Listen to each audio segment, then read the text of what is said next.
You know, the 2026 economy is a real puzzle, isn't it? On the one hand, you see headlines that scream growth, but on the other, your wallet might be feeling, well, a little lighter. So in this explainer, we're going to do a full financial checkup to make sense of this contradiction and figure out what it all means for you. All right, let's just get right to the elephant in the room, shall we? Why does the economy feel so broken when all the numbers say it's actually growing? I mean, if you're feeling that squeeze despite all the positive news, you are definitely not alone. It turns out a lot of people feel like their financial situation is a constant source of stress. And here's that paradox in black and white. On one side, you've got these official forecasts saying the economy is going to grow by a pretty solid 2.2%. But on the other side, a whopping 68% of people are feeling like their income just can't keep up with the cost of living anymore. So, what gives? Well, economists actually have a name for this weird situation we're in. They're calling it Stagflation Lite. And, getting a handle on this idea is really the key to unlocking everything else we're going to talk about. So what in the world is Stagflation Lite? Think of it like this. It's this really unique mix where, yeah, the economy is growing, but at the exact same time, inflation is just stuck. It's stubbornly high. And on top of that, the job market is starting to cool off. It's not a recession, for sure, but it's definitely not a boom time either. And these numbers right here, they pretty much tell the whole story of Stagflation Lite. You see that 2.2% growth, which is good, but then you see inflation hanging out at 2.7%. That's still way above the 2% target the Fed wants. And to top it all off, unemployment is expected to tick up to 4.5%. Every single one of these numbers is a critical piece of this puzzle. Yeah, and this quote from an economist at JP Morgan really hits the nail on the head. It's all about this trade-off we're facing.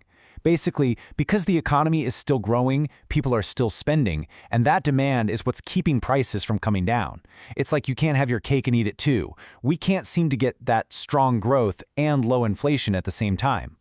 So let's talk about the job market. It's kind of settled into this weird equilibrium. They're calling it a low-hire, low-fire situation. What does that actually mean for you?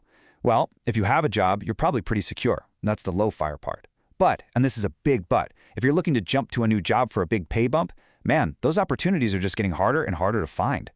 And just to put a hard number on that low-hire side of things, check this out. The economy is only expected to add somewhere between 30 and 50,000 new jobs a month.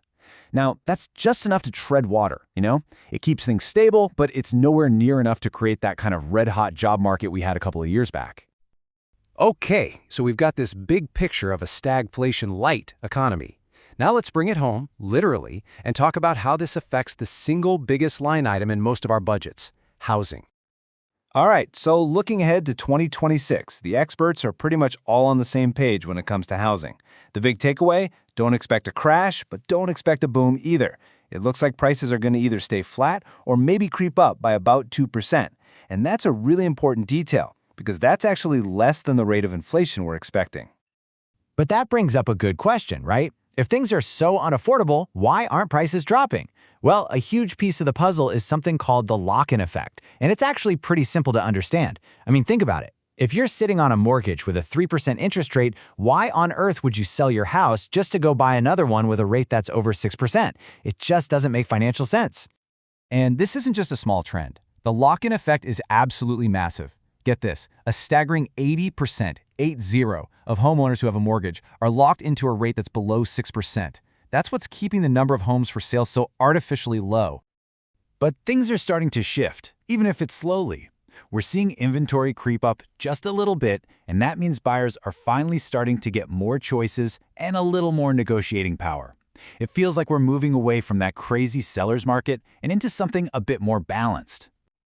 Okay, but what if you're renting? Well, it's really become a tale of two cities, or two regions, I guess. In places like the Sun Belt and the West, there's been so much new apartment construction that rents are actually starting to soften up. But if you're in the Northeast or the Midwest, there's less new supply, so rents are still on the rise. Okay, so we've covered the big economic picture and the housing market. Now let's get personal and talk about what all of this means for your paycheck and that feeling of just trying to keep up. And this quote right here, it just perfectly captures that simmering discontent that so many of us are feeling. It's that constant low-level stress about declining affordability and our standard of living. And this really shows what our priorities have become. Look at this. For almost half of us, the number one financial goal is just keeping up with costs. Another 47% are focused on paying down debt. It shows that most of us are playing defense with our money, just trying to hold our ground. Here's something that's really easy to miss in all the talk about today's inflation rate. The real issue isn't just whether your raise this year beats this year's 3% inflation. It's the cumulative effect. Prices didn't just go up a little, they jumped to a whole new level over the last 4 years. So even if your paycheck is finally starting to inch ahead of inflation now, it's got a ton of ground to make up just to get back to where you were. So if we're all stuck playing defense with our monthly budgets, what does that mean for the long game? For big goals like retirement or financial independence. Well, it looks like the old playbook is getting a serious rewrite. Just take the FIRE movement, financial independence, retire early, as a perfect example. The math has completely changed.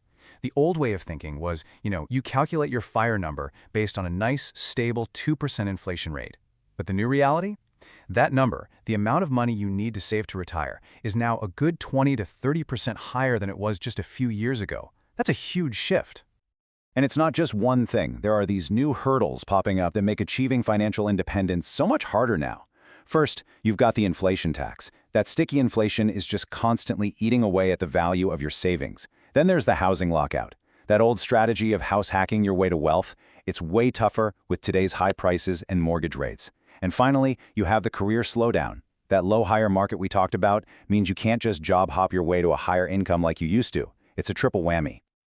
And all of this really brings us to what feels like the core theme for 2026, which is adaptation. This quote says it perfectly. People aren't just sitting around waiting for the economy to go back to the way it was. They're realizing this is the new reality, and they're actively changing their strategies to deal with it. So as we all adapt, it really makes you wonder about the very nature of financial security today. And that leaves us with this final, really provocative thought to chew on.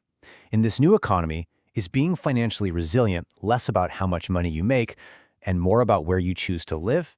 It's a big question and definitely something to think about as you navigate your own financial journey.